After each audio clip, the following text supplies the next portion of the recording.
Famous for everything different and progressive, Elon Musk has become a household name among internet users. Though Musk's ventures were influential within their own industries in the 2000s, Musk only became a public figure in the early 2010s. He is often described as an eccentric who makes spontaneous and controversial statements, contrary to other billionaires who prefer reclusiveness to protect their business. Celebrated by fans and hated by critics, Musk has been described as having become very polarizing because of his part philosopher, part troll role on Twitter. Twitter has become an essential place for people to debate, joke, and comment within their circles of politics, sports, tech, and finance. It also served as a platform that gives voices to the voiceless, helping protesters organize and express themselves in repressed regimes around the world. Twitter became an essential social media tool used during the Arab Spring, the wave of anti-government protests throughout Egypt, Libya, and Tunisia. Protesters used the site to post reports and to organize. Twitter reached space, with NASA astronaut Timothy Creamer sending the first tweet live from outer orbit. In recent years, however, Twitter and social media rivals like Facebook have been at the center of controversy over the distribution of fake news and misinformation, sometimes leading to intimidation and violence. Musk, a self-proclaimed free speech absolutist who completed his $44 billion buyout of the influential platform in October, has further stroked alarm by restoring what one expert estimates are over 27,000 accounts once suspended for fueling falsehoods, harassment, and violence. Restoring these accounts will make the platform a magnet for actors who want to spread misinformation, spread resentment, and eventually create mayhem in the world. Those reinstated include some activists hostile towards Muslims and others peddling election conspiracies and COVID-19 misinformation.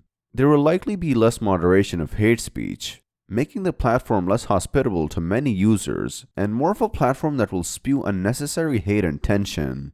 In a world that believes in free speech, gender equality, and everything free and open, Musk's policy seems right. But, on a different note, it isn't going to be all roses and cherries for those on the other side of the fence. The misinformation and resentment spread across the platform, unrestricted, could and most likely would lead to tension, and in extreme circumstances, even injuries and loss of life. Among those allowed back is former US President Donald Trump, who was handed a permanent ban by Twitter after his supporters stormed the Capitol in 2021. Trump has so far resisted the offer to return.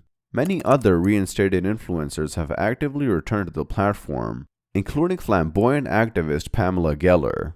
Mindy Robinson, a supporter of the QAnon conspiracy movement, was reinstated too, making a point with her first tweet after being restored being a picture of herself with a gun. Also reinstated was former kickboxer Andrew Tate, who is notorious for his controversial remarks, who eventually became a Muslim. His heated Twitter exchange with environmentalist Greta Thunberg went viral worldwide, with supporters on either side of the aisle taking it to their advantage, reposting those comments and making the whole of social media a mockery. An election conspiracy theorist, Mike Lindell, thanked Musk for restoring his account and called on his followers to melt down the electronic voting machines and turn them into prison bars. Former National Security Advisor Michael Flynn, who once appeared to endorse the idea of a Myanmar-style coup in the United States, also thanked Musk after his account was restored.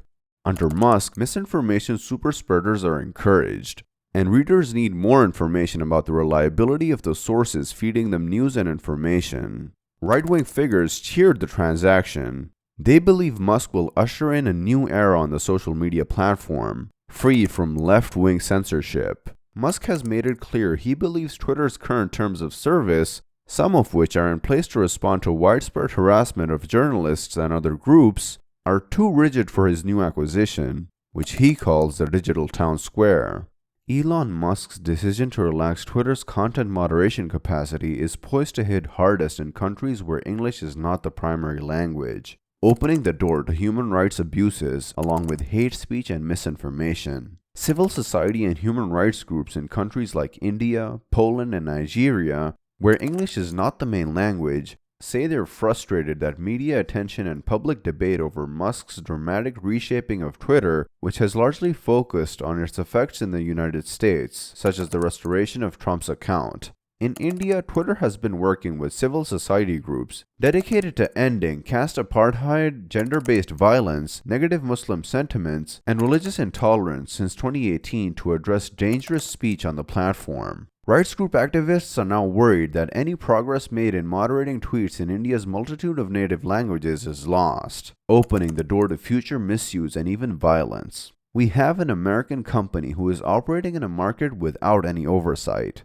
an activist from a civil society group said, that is enabling dangerous speech in an incredibly accelerating way, because they have now basically taken out all of the moderation that was preventing even more copious hate speech. Twitter under Elon Musk has reinstated several previously suspended Hindu nationalist accounts that were popular in India, one of its largest markets by users, with human rights groups saying the move has spurred a resurgence of divisive religious material on the platform. Some of the accounts that were suspended had been reported for posting speech aimed at religious minorities in India, according to groups that had reported them. Upon their return in recent weeks, some have tweeted material degrading Muslims and others. The tweets include a debunked video that the person who posted it claims showed a Muslim cleric spitting on rice before serving it to others, another calling Pakistani Muslims rectums, and a retweet of a user who called the Quran the source of all evil. The Hindu-majority country has profound social and religious divisions that have, in the past, erupted into fatal religious confrontations, sometimes connected to material spread online. The recent changes at Twitter disrupt the ability of marginalized people to find a community that will produce useful discourse, to share ways to foster equality, and protect themselves from hate speech and trauma. Musk's acquisition of Twitter and his loosening of moderation guidelines will continue to increase the use of hate speech and likely inhibit the ways that marginalized groups have organized and mobilized on the platform to resist and protect themselves from harmful language and discrimination in their everyday lives. Censoring negative speech to vulnerable groups and users are primary ways to ensure that the bird is truly free.